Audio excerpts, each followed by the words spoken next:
Welcome, everybody, to episode 5 of To the Rack with Mac. I'm your host, Nick Mac Daddy Mac, alongside, as always, my co-host, Jeff, a.k.a. Basketball for Brains. How you doing this week, my man? Oh, I'm doing very excellent, amigo. I hope you are doing well as well. Oh, absolutely, absolutely. It's been another fantastic week of basketball. And we got a special guest here tonight, JayBucketz. He'll be joining us in just a minute or two. And we're going to get to all things. His favorite team's the Oklahoma City Thunder, so we're going to be getting to all things them. We're going to talk about the hot start to the Warriors season because it has absolutely just been electric. But, Jeff, I understand, and I completely understand, that you have a couple words you would like to say about your Portland Trailblazers. You're rocking the gear tonight, and rightfully so. Big comeback victory last night. What do you got, my man? Well, if you look at my page, I am often wearing the basketball Blazers gear. I've got a couple hats in the mix. I got a couple shirts in the mix. You gotta support with the gear. So everybody get out there and get your gear.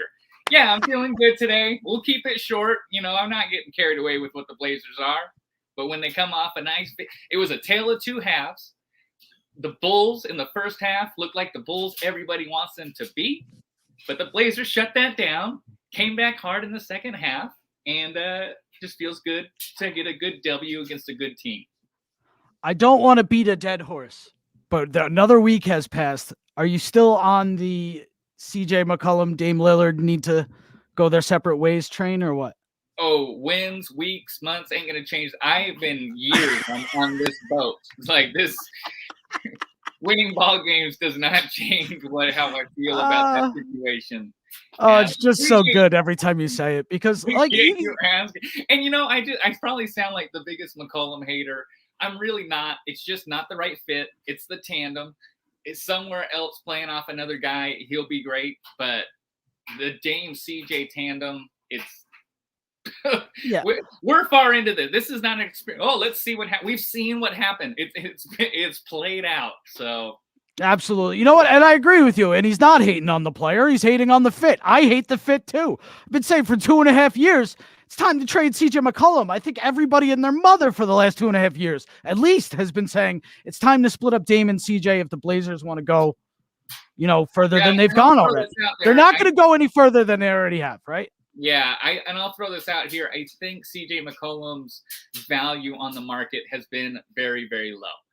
That's my word, ear to the ground. Some things that I've read, it's just kind of like he's got a big contract and he's a certain offensive type of player. So his value around the league, it's not the type of return the Blazers are honestly trying to get for their second best player.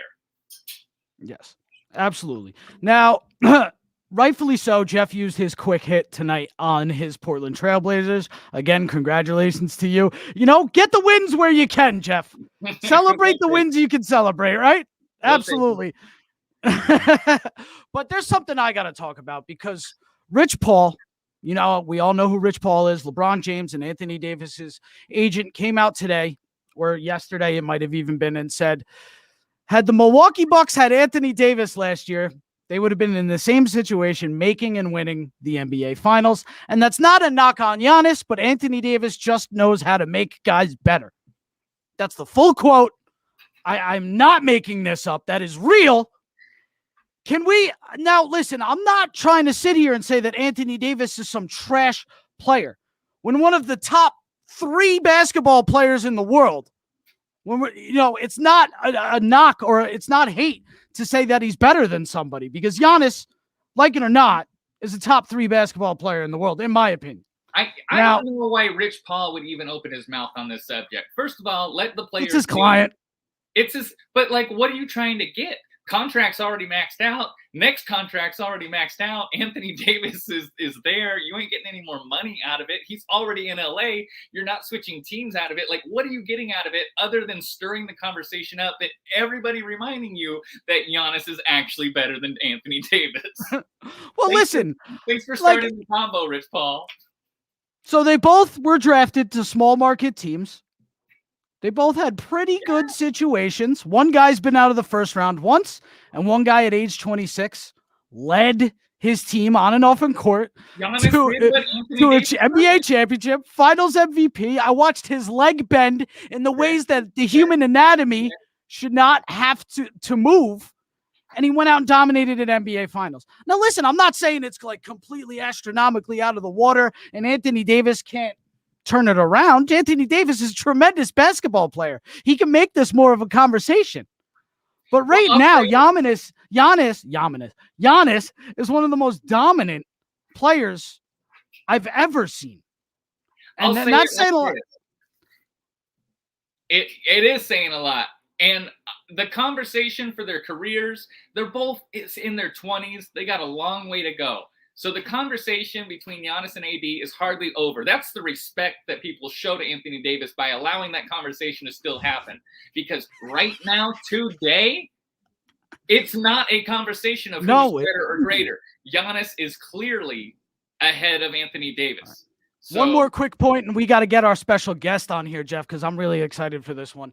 Yes, one more quick point. And last night, the most recent sample size that I have, last night I watched Giannis drop 28 points on Anthony Davis's head in the first half, right? And this is not a casual take, ladies and gentlemen. But the second half, I watched AD shy away from that assignment as much as he could. Giannis might as well have shooting lasers out of his eyeballs at Anthony Davis last night. That's what it looked like, him shying away from that defensive assignment. I'm serious. Correct me if I'm wrong. Did anybody else watch that game? You watched that game, Jeff? Yeah, I watched that game. And the second half. Let me say this about it, because I had this conversation earlier today, partially that is. And, there is a legit conversation between Anthony Davis and Giannis. That's legit. Like, who will be greater between the two? That's the combo. But Giannis is the clear-cut guy of a championship team. Anthony Davis was a second best player for a championship team, and he may be the better, more important, skilled in his prime player, but it is LeBron's team, and it will be LeBron's team until he leaves. Now, whether this was strategy to, hey, don't worry about a regular season game, don't worry about getting caught up in this matchup. You're injury prone as it is right now. Like, don't get caught up in that regular season playing the chess match. I think it's weak. I would have loved to see Anthony Davis acknowledge the conversation and be like, all right, you want to go? Let's go. And I think LeBron's the chess master and said, don't you worry about that, AD. We weren't about the big picture. Yeah, absolutely. But anyway, we're going to move on to this before I get even any more fired up, start sweating. I'm starting to sweat already, and we're 7 minutes into this broadcast. But anyway, without any further ado, ladies and gentlemen, let's welcome at this time our special guest, Mr. JayBucketz. How we doing, Bucketz? Welcome to the show. First thing, gentlemen, thank you for having me. I'm very excited to talk hoops, especially on this platform we got here. I'm ready, man. We're excited to have you. It'll be a good time. Definitely excited to have you, Jay. Now, real quick, before we get into the hoops talk, because I know we're all excited to get to that, why don't you let the people out there know where they can find you across all social media, any podcasts, YouTube stuff you got going on? Let it all out. Let them know everything. Well, on TikTok, you can find me at JayBucketz. On Twitter, I'm also JayBucketz. Those are really my only two social medias that I really run with here. So if you want to follow me for some basketball content, either way, I'm there. I do have a YouTube. Nothing's posted. If you want to subscribe, just for fun, go ahead. Do what you need to do. Way ahead of the curve on that one. You can be on it, people. But yeah, JayBucketz on TikTok's my main thing. So definitely, and I'll give him my endorsement, folks. I've heard his opinions. It is of sound mind. He brings the solid stuff to the table. So you want the solid basketball knowledge, follow this fella. I will second that opinion. I've only recently been introduced to JayBucketz and his content, but I'm certainly glad that I am. Obviously, I had to take a look at who I was having on the show tonight. So I did some digging, and yeah, man, I may not agree with everything you say, but like we were talking about before, the way that you articulate your arguments and you stand behind what you believe in, that is what matters. That is what is key. And you got it, my friend. So definitely honored to have you on the show tonight. Thank you. I'm ready. I'm all for the debates, but the fun debates. That's what it's all about. I'm here to debate my side, hear everyone else's side, and we'll run with it. All right. So before we get into all the debates and stuff that we had planned, do you want to put in like a quick 30 seconds, your 2 cents about the Giannis AD conversation that we were just having? So, yeah, as I'm listening in the background, I did watch the game as well. As an OKC fan, whenever Russell Westbrook is on TV, I got to watch it. But, of Big course, Russ fan. yeah, it's a huge, huge matchup, obviously, defending champs. Lakers without LeBron, still a big game. I was expecting this, AD, Giannis, all night kind of matchup. As a fan of basketball, I cannot tell you how disappointed I was to see THT, Taylor Horton-Tucker, on Giannis in the second half. Like, as a basketball fan, I don't want to see that. Like, I really don't. I want to see AD on Giannis. Obviously, pick and roll type things happen, but I want to see AD on Giannis 85 to 90% of the game when they're on the court together. But I was disappointed. Giannis, he dominated. To me, Giannis is better than AD. As Jeff said, it's an argument. It's definitely an argument. But Giannis just has that type of mentality that we've seen him have for like 3 to 5 years now. AD, I'm not going to second guess his mentality, but it's not the type of mentality that Giannis has. Like, it's not even close. Right. And you could see, and when we talk about mentality, folks, you could see the way it translates to his and his teammates' play on the court. There's a few times last year where we saw in critical moments, Giannis and the Bucks fall behind, and Giannis leading by example, having that greatness mentality within him. The one, and what I mean by that is the mentality that we've seen in all the greats before him, right? All the greats that we talk about, they have this same mentality. They lead by example on the floor, and it rubs off on their teammates. Well, there's a certain level of great when we're talking about those elites, those top 10, top 20 all-time guys. That's the potential AD's fighting for. I still think your guys are right that he's not there. I still think he could get there, but the more I'm seeing it play out, boy, that's going to be tough to do it in LA with LeBron. LeBron is a hindrance in developing like that type of mentality. That's LeBron. He's doing that for the team. Right. And like Jay said, we'd like to see that when this guy's on the bench. When LeBron's on the bench, we'd like to see AD be that guy. Right? Step up and be that guy, especially it's kind of a big game. I know it's early in the season, but it's a big game that you want to go into the defending champ's house and take that game. It's a statement game. Even if you don't win. Like, it was a close game, but like, I feel like the Lakers didn't really, I know they don't have LeBron, but they didn't really, I don't think the Bucks came out of that game saying, man, we're really worried about the Lakers. You know what I mean? Like they didn't really leave that kind of mark in that game. It was a close game. I get it. But like, they just seemed like the better team. I know they were healthy. Lakers weren't, but in terms of being feared, I don't think they really gave off that impression. And it really does start with Anthony Davis, because when LeBron's not there, AD is your best player on the court.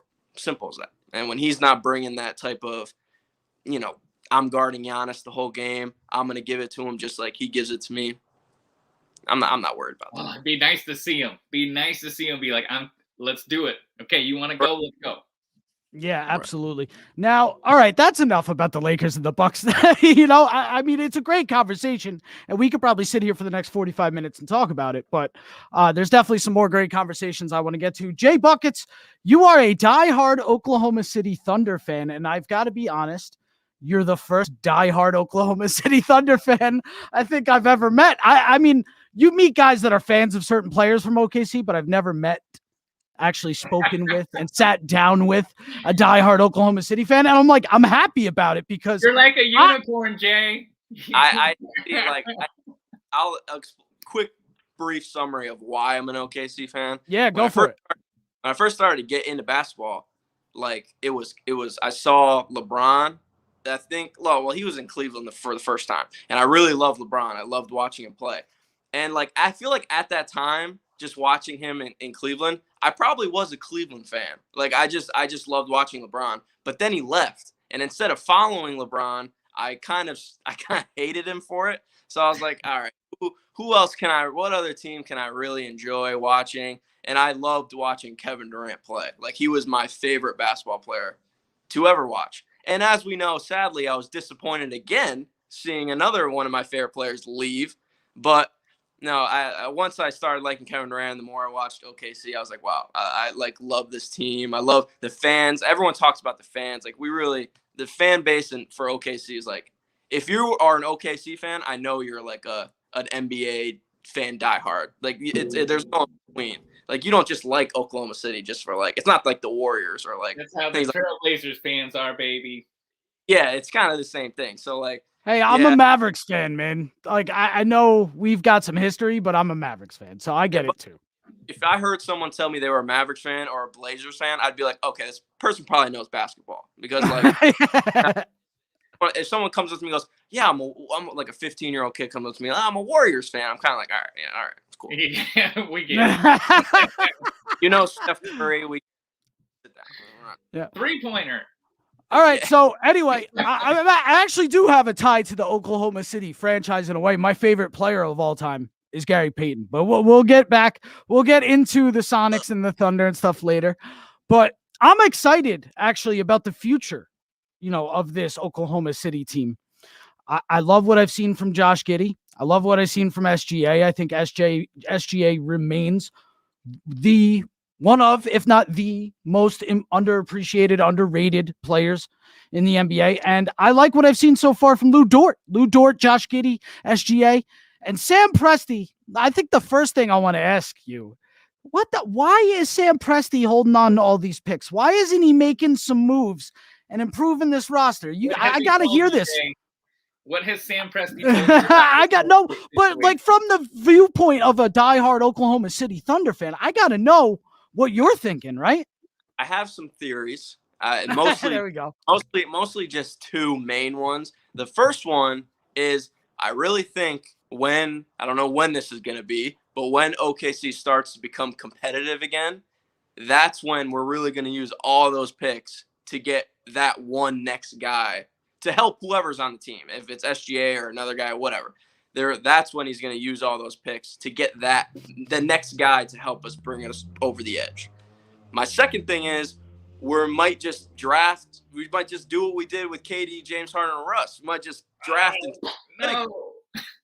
But like, which one would I rather have? I'd rather do the trading thing than just draft a bunch and then hope someone's good. Okay, Jay, I got to ask you then, who would be on your radar? Is there guys in the league right now that the Thunder should be eyeing to get to their team?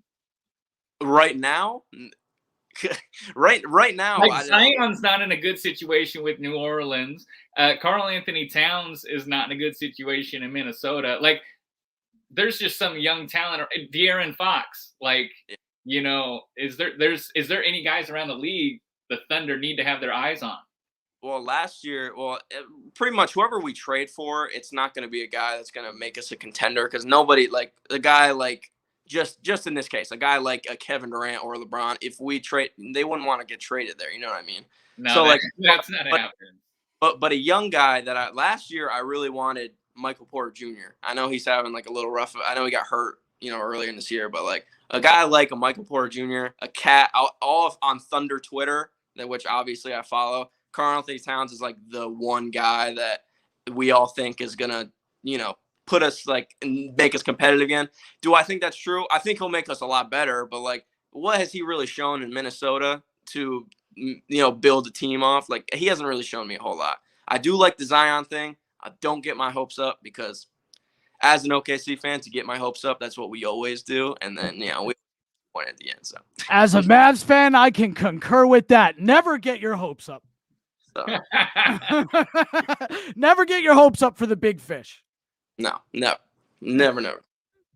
So anyway, I know the record isn't great right now, obviously, but they've got some quality wins. I mean, you're 2-0 against the Lakers this year. Listen, as an OKC fan, I love to see us winning games. I love to see Lou Dort drop 34 last night.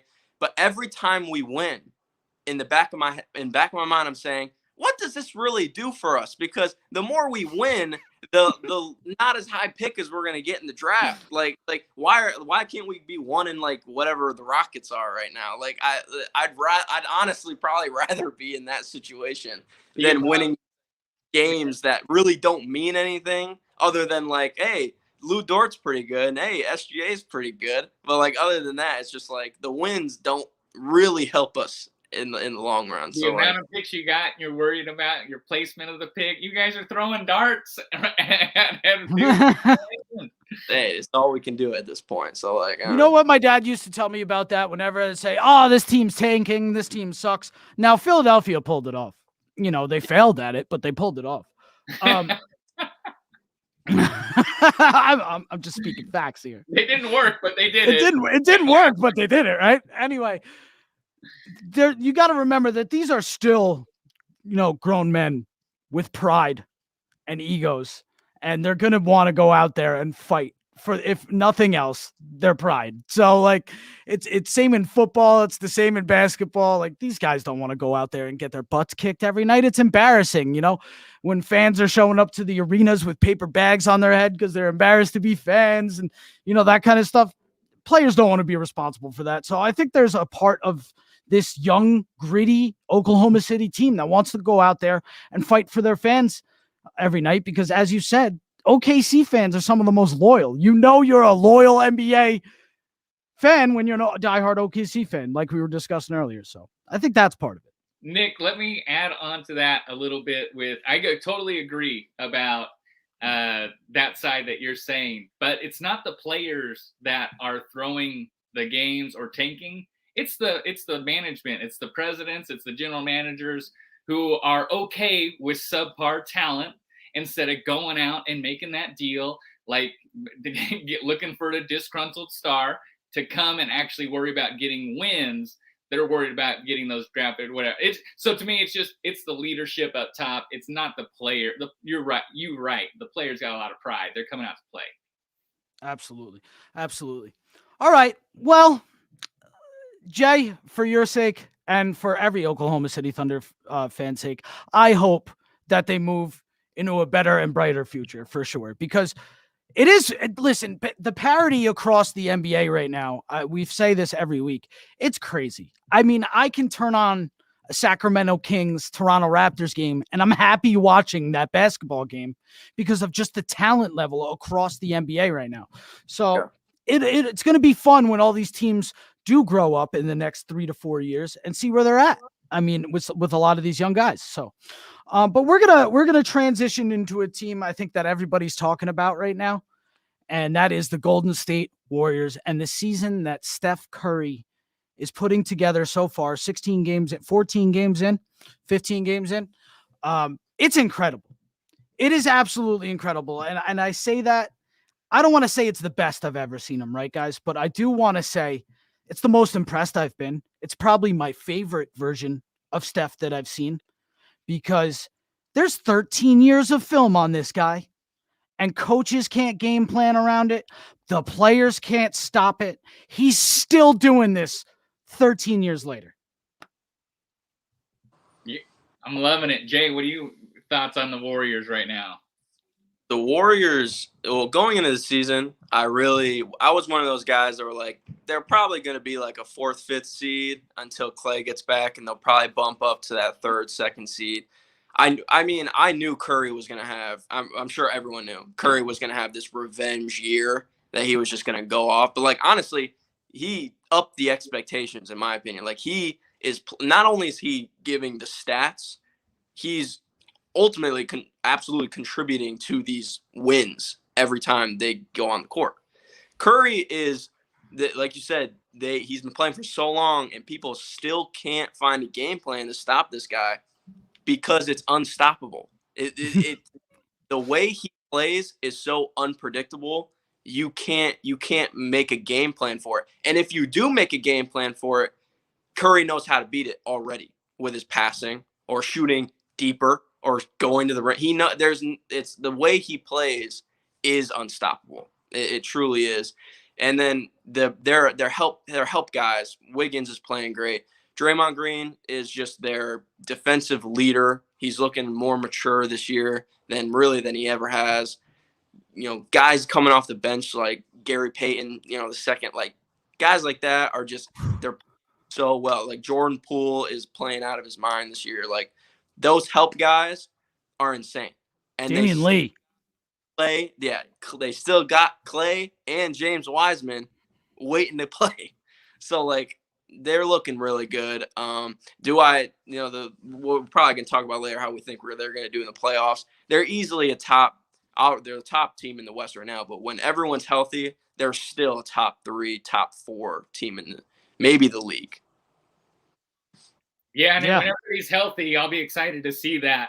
I think this is the best version of Clay that has ever existed. People are saying, Steph? Huh? Did you mean Steph? You said Clay.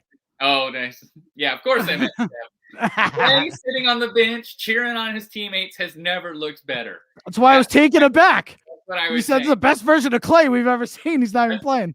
Yeah, on the bench. I hate that guy. No, I don't hate Clay. But, yeah, Steph Curry, and it's amazing the level that he's playing at right now. It is post-injury. Like, there's this connection. I'm not 100% sold on it, but last year he came out. That was his comeback season. He finished as an MVP finalist. It was amazing. Like after injury, it's like, wow, that's incredible. He's up the ante this year.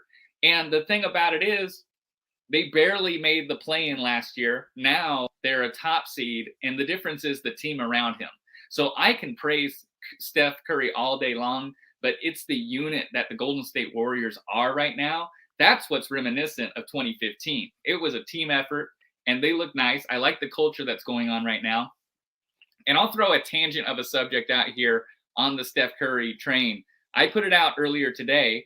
The regular season, to me, is very important for Steph Curry. It is important that he's an MVP candidate, contender. It's important that he gets first or second team All-NBA. It's important for him to be an All-Star because he's the second greatest point guard all time in my book. I've got Magic Johnson ahead of him. I've got Magic Johnson ahead of him by far. It's not a conversation right now. But 3 or 4 years of building a resume of dominating a decade like Magic Johnson actually did, like the accolades between those two guys is not close. When we're talking finals, MVPs, championships, all NBAs, like that's it. But it's a real conversation. So Steph having this regular season success matters a lot. And then I look at somebody like Kevin Durant. He's in a virtually same situation this point in his career. But what he's got to prove, I don't care if he's an MVP candidate. He's proven to me that he's done that for a decade. I don't care. Kevin Durant, you are that good. Show it to me in the playoffs. I would like to see you prove to win a ring on your own. We'll see. Yeah, I'm with you.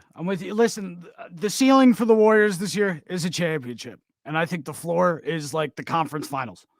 That's how good they've looked. And it's not just about the performance. Floor conference finals? Listen, the way they've looked so far, 14, 15 games into the season. And this is why.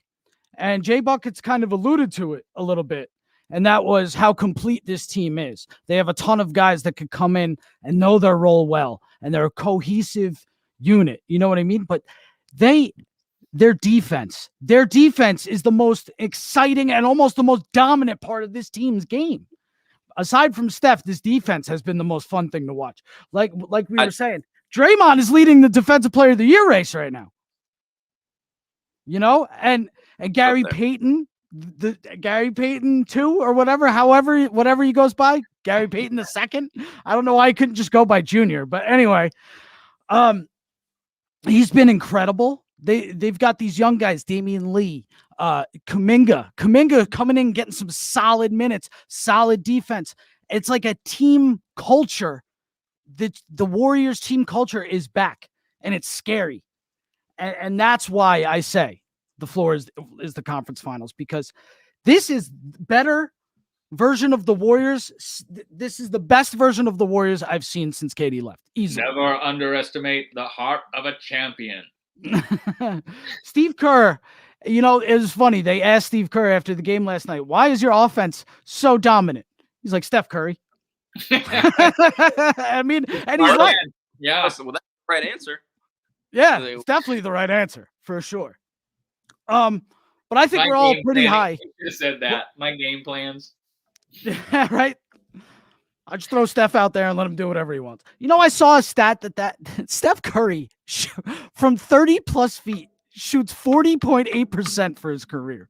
You know how ridiculous that is? That's the most absurd thing I think I've like. How painful that is as an OKC fan.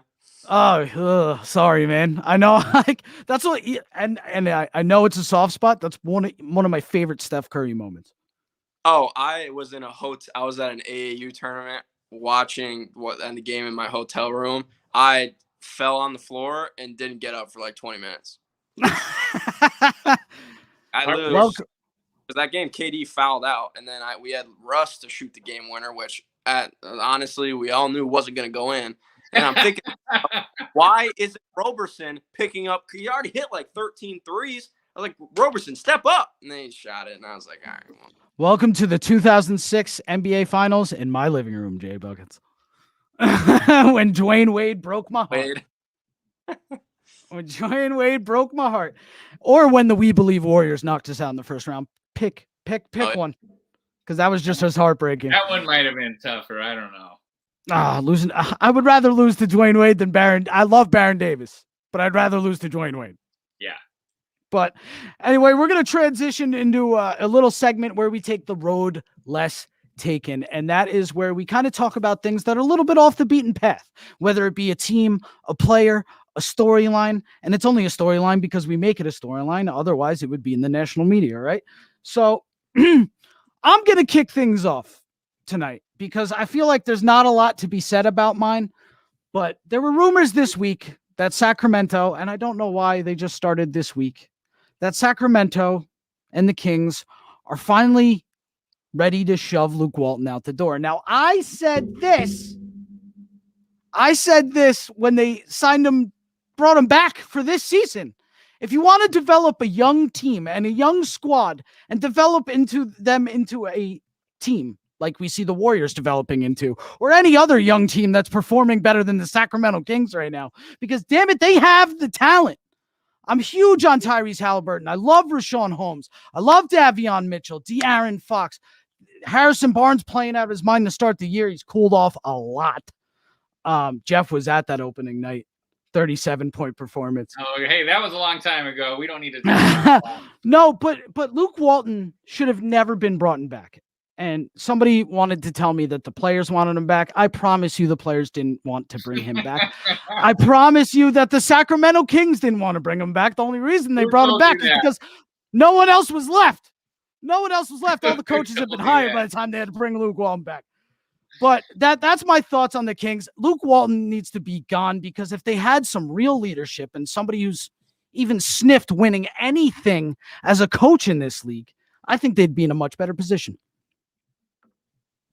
It was about the money, Nick. He had a big coach contract. Kings going nowhere fast, so they decided to hang on to him for a little too long. They made a Kings organization call like they usually do and essentially stymied and ruined the development of a good core. Buddy Hield's career practically fully at waste now. He's in his late 20s. I mean, it's just good job, Kings. You did it again. Right? And it's like, I love the history of the Kings. Like, who doesn't love Oscar Robertson? Who's not into, who doesn't remember the white chocolate Sacramento Kings, Chris Webber, Mike Bibby, Vlade Diva? I mean, I could go on and on. And I just miss the Kings being those Kings, right? The Kings are just like, I feel like even last year, the Kings always, when I look at their roster, I'm like, hey, they could make the 8th seed. They could be the 8th seed this year, maybe fighting for that 8th seed. And every year they somehow end up that 12th, 13th seed in the West. And I'm like, and I look at De'Aaron Fox, especially last year, I looked at De'Aaron Fox like, wow, he's going to take that step now, like that near all-star step. Like he's looking really good. I don't really know what happened with Marvin Bagley. I mean, he's just like a solid role player. Now he doesn't even want to play. Like he didn't want to even come into the game. Nope.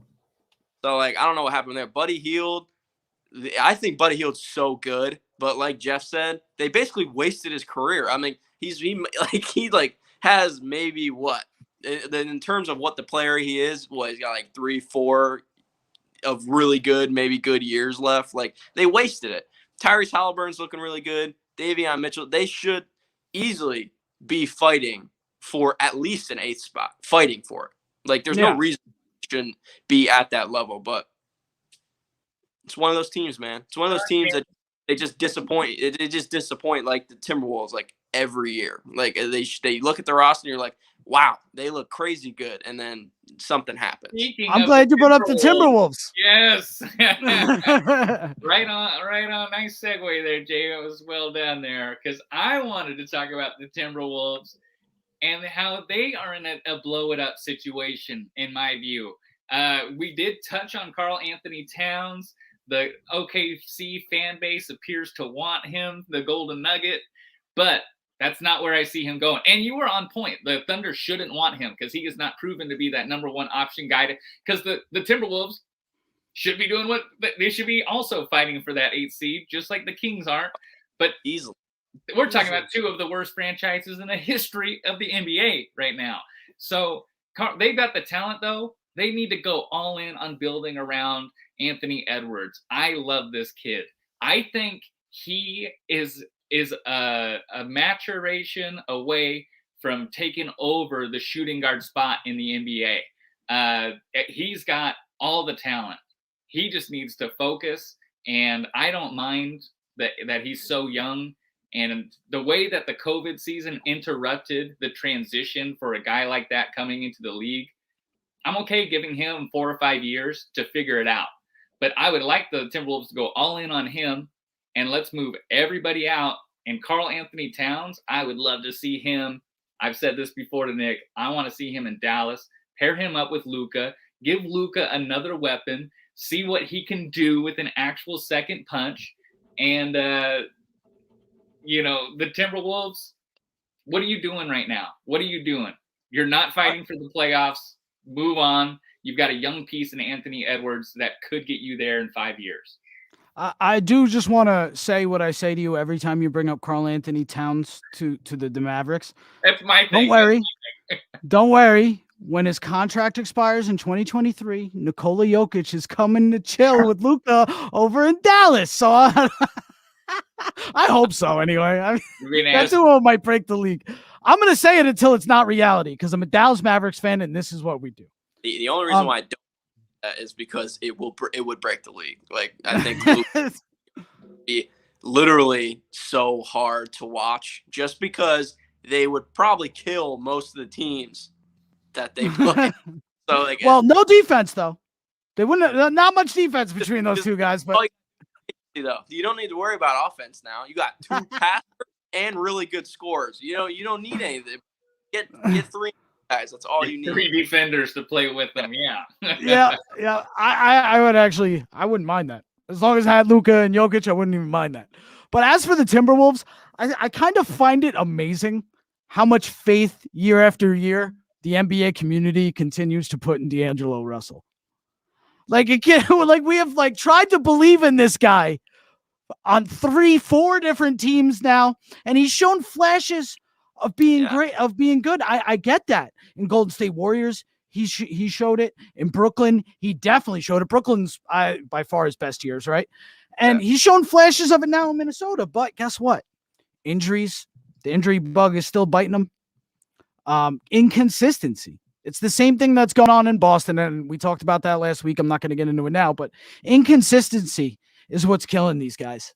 And I'm with you, Jeff. I think they need to blow it up.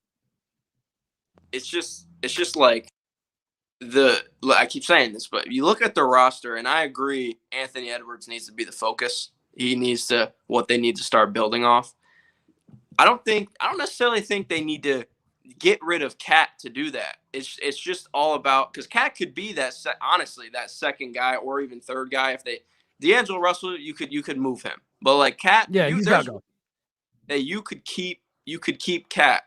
It's kind of just about telling Cat, hey, this really isn't your team anymore, but we could use you as a second option.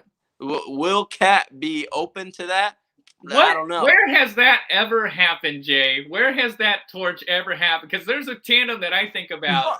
This is not even what I'm talking. But Kobe and Shaq couldn't pass that torch. Shaq had to go. Say the tandem, because I want to see someone I'm thinking about. No, there isn't a tandem. That torch doesn't get passed like that. It doesn't work. The only time that I think that worked was when KD went to the Warriors. And it wasn't that as significant because Curry, we're comparing KD and Curry to Anthony Edwards and Karl Towns. So it wasn't that big. Well, that's a difference of them having that understanding already within an organization. When has the second guy, I'm firsthand know this. LaMarcus Aldridge had to go. He couldn't handle it because Damian Lillard was that guy. He should have stayed and been that second punch here in Portland, but that transition didn't happen. Kobe and Shaq. Kobe was it. That transition didn't happen. Shaq had to go. So when it's in the organization, so Karl Anthony Towns, he's got to go. Yeah, it's just that Karl, he's so good. It sucks because Karl Towns is so good. You would want to keep the guy. I get that. It's just like he's like I keep saying he's so good. He just hasn't shown. But it's like partial the organization and him at the same time.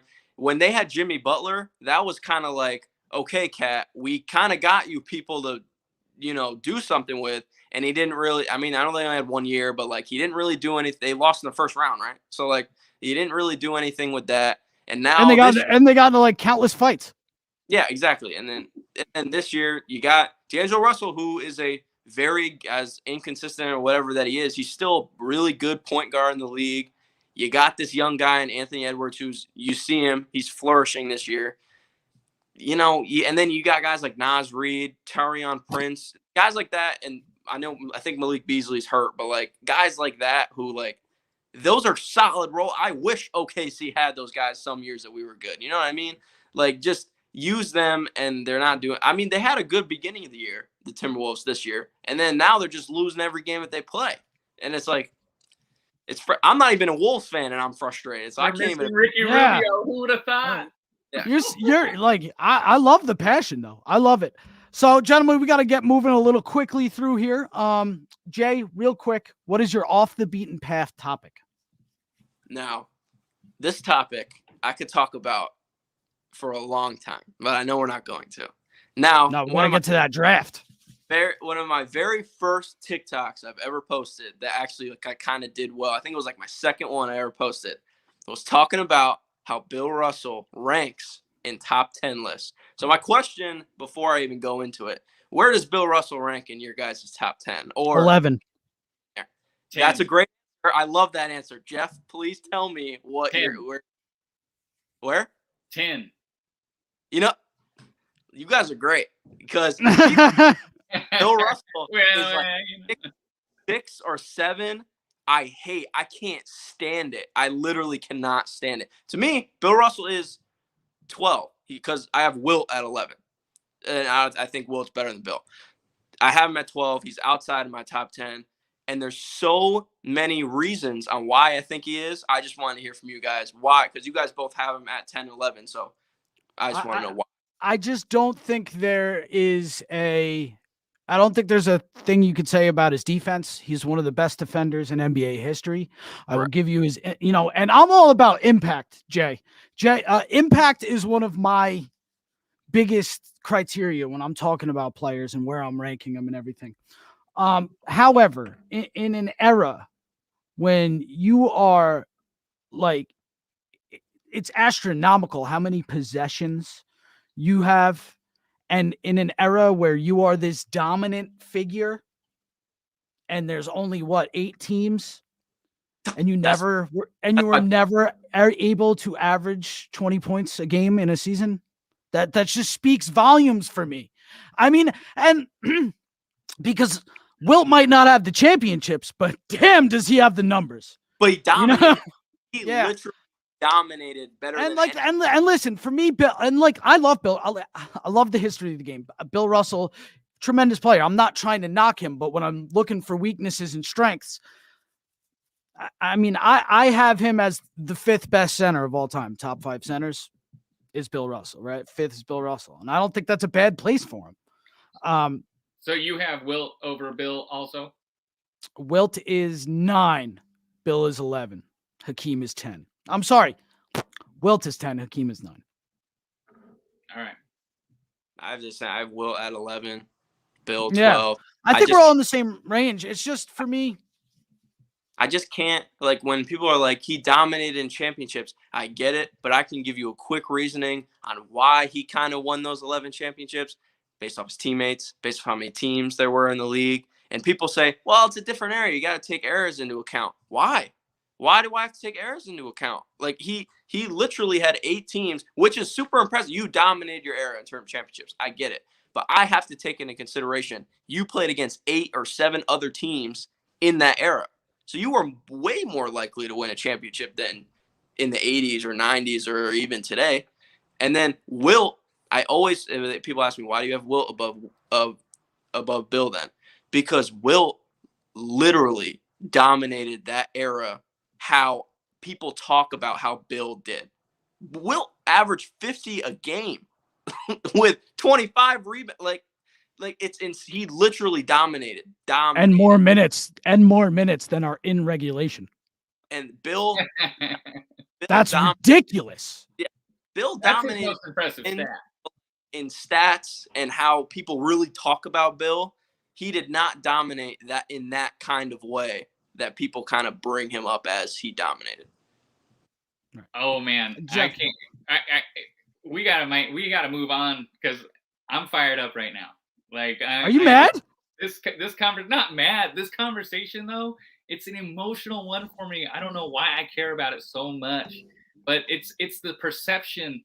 Like, the reason Bill Russell is number 10 and he's in that range on all our lists, that's respect and acknowledgement of the era. Listen, it's an all-time list, so I got to include all time.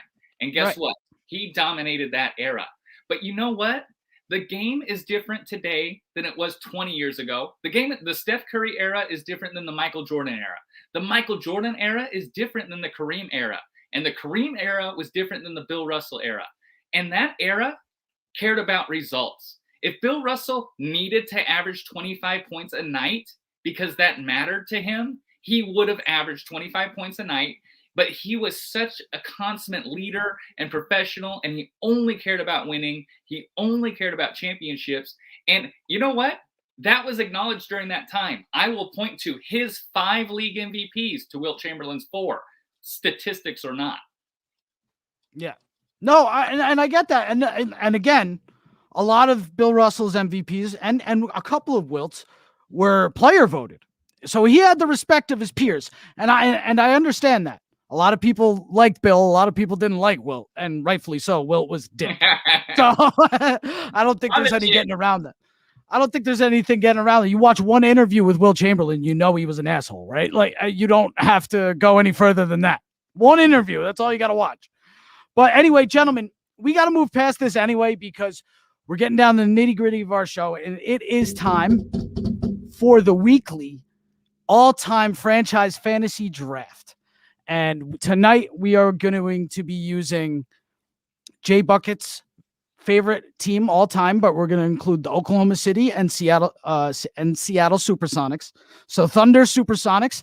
And Jeff, as you so eloquently suggested this week, and I think it's a great idea, we're going to also go with the Golden State Warriors. So there's only 2 rules to this draft. The player must have played for the Warriors or the Thunder or the Sonics in their career, and you get that version of that player. So if you draft, let's say Andre Iguodala, well, maybe not Andre Iguodala. Come up with something for me here. What are we saying? I'll give you. Kevin Garnett was easy last week. Chris Webber when he was a rookie. There you go. He was also great as a rookie, though. He was pretty all right. Oh, I forgot to say. You get rookie version, not Sacramento Kings, Chris Webber. Right. So you get whatever version they played, not their prime, not their rookie season, whatever. You get the version they played on that team. And JayBucketz, as our guest. And remember, there's 2 versions of Kevin Durant out there. So you can get Golden State Durant, you can get OKC Durant. Oh, but so JayBucketz. So if I draft one of the Kevin Durants, that means you guys can draft the other one. Yes. Or you could you can end up drafting both too. We're gonna let both Kevin Durant fall that far? Probably not. So I'm gonna let you choose first. I went last week, so I'm going second this week, and Jeff's going third. So, You're snaking it though, right? so I get 2 picks, Well, or you get 2 picks. yeah. Yeah, we'll snake it this week for sure. So 5. no, yeah. So you're just making a starting 5, but we're going in order. JayBucketz with the first pick. Who do you select, Jeff? If you can, write these down for me. If you got a pen near you. All right. This kind of hurts, but I'm gonna take Warriors Kevin Durant. Ooh, wow. All right. You know what? He's a loyal OKC fan. He was a better player in Golden State than he ever was. I know he won MVP in OKC. I get it. But watching him play in Golden State and all my years of watching him play in OKC, he was a better player in Golden State. All right. Well, if you're taking OKC, go Kevin Durant. I mean, sorry, Golden State Kevin Durant. I'm taking Oklahoma City MVP Kevin Durant. So. Oh my God. Okay, yeah. Let's worry about if he'll get both KDs. Boom, boom. No more KD. Well, there goes my pick. No, I'm just kidding. No, this one. Give me Wilt Chamberlain. I'm gonna snag my center up, and I think, the center position doesn't run deep, so you fellas are gonna have to figure that one out. And give me Steph Curry. Give me Steph Curry, please. I got Steph and Wilt. You guys can have your KD. I will gladly start with Steph and Wilt. That's a tough. That's fucking nasty, Jeff. I'm so mad. This is why he wanted to snake the draft. We didn't snake it last week. We didn't snake it last week. All right, so it's back to me, and I know center's not deep. Don't take Sigma. Take him. No, I'm gonna take. I need some defense. I need a point guard. Give me my favorite player of all time. Give me the glove. You're taking the glove over prime Russell Westbrook? Yeah. Just because I forgot about prime Russell Westbrook. Fuck. Yeah. We're talking about 31 and 10 and 10. So mad about that. And he shot 33 that year. You got to shoot. Go. All right. I get 2 picks, right? Yeah. No. Well, yeah. You just took Russ. So I'm bringing him back. I'm getting OKC Russ, and this might be a little bit of a surprise, but yeah, honestly, other than this year, probably his best year in OKC. I'm taking Paul George. Yep, that's a great pick. Wow, that's a great pick. Other than this year, that was his best year. 2019, it was unreal, man. Yeah, one of his best for sure. I like it. All right. I'm still not going big man. I'm going shooting guard. And don't give me the guy that was left off the top 75 list either. Give me Rick Barry. No, I wanted him to follow me, man. I want to mix it up a little bit. I can't win every week. I didn't win last week either, but I was looking at it again, and I feel like Light Out has probably dude. He had LeBron, Kareem, and Kobe. We were done. I saw that lineup. I was like, what happened? He had Darren Williams, so there was a weakness in his roster, and and LeBron, I think, slipped through all our fingers. Yeah, I was like, what? I don't know. Looking at his list, I was like, how did he get all these guys? Yeah. We weren't thinking. Look, it just happened. You got Russ, and I took Gary Payton before him. Like, I was just. Oh, yeah, that was not a questionable pick there, Nick. So, okay, I will take Ray Allen to pair up with Steph Curry. So I probably have the greatest shooting backcourt in the history of all basketball ever. Fuck. Whoa, are you saying Clay? Wait. Isn't better than Ray Allen? Whoa. Oh, Ray Allen. Ray Allen. Damn it. Yes. I understand, but I think Clay. Just in terms of shooting. Not overall. My team's gonna be so bad. Nick, your team. Hey, your team. I like the Rick Barry pick though, so that was a good one. Boy, I gotta probably go small forward or power forward. Gosh, I'm tempted to pick Rashard Lewis and just go absolute snipers on my squad. But I'm going to take the high flyer Sean Kemp, baby. Give me Come on! I was going to take him. Good one. I'm going back to the 50s with this pick, Jeff. Arizin. Got to go Paul Arizin. All right. So this is tough. Damn, I need a power forward. I'm tempted to put KD. Can I rearrange my my starting five however I want? I mean, within season, KD can be a small forward or a power forward. Yeah. I was going to put KD to my 4, put PG at my 3. See, this is tough. Oh, don't do what I was going to do. I'm going to be so mad. James Harden. Yeah, baby. I wanted you to bring him back to that trio. This is 6-man James Harden, mind you. Yeah, but I'm bringing Russ, James, and KD back. Wow, together. Now, the last one is my center. And you already took Wilt. I was hoping someone was going to forget Wilt. That was he was on the Warriors. What? But who would do that? What? You're talking to two old heads here, bro. I'm going to take Jack Sigma. I need a center. Wow. So my lineup already sucks. Man, I did not think I was gonna hose myself like this. I'm gonna put Katie at the 4. I got Arizin at the center, right? Rick Barry. Yeah. I'm gonna put Rick Barry at the 3. And I'm gonna take Clay. Yeah. I was tempted to Clay or James Harden, but I stuck with my OKC. Yeah, you should have gone with Clay, Jay. Now that I already took Warriors, KD. I had to show a little bit of pride here. I got some shooters on my squad. Kick it out to Rick Barry or Clay. Come on. I need my small forward. I'm tempted to pick Carmelo Anthony just for fun, but I'm gonna go with Chris Mullin. Chris Mullin's really. Can I trade Clay? Honestly, I forgot about Chris Mullin. If I didn't have Ray Allen, I'd be tempted, but I already got my snipers. Can I just trade him for someone I didn't draft? I don't know that I want. I don't know what I want that guy over him though. What, Mitch Richmond? Yeah, I was definitely gonna think about Mitch Richmond, dude, for sure. Clay over Mitch. I love Mitch Richmond though. I went with my heart. I went with my heart over my head here. All right, so great picks. What we're gonna do is I'm gonna make another graphic. I'm gonna put it on Instagram. I'm gonna put it on TikTok. You can stitch, duet, get people to vote this week.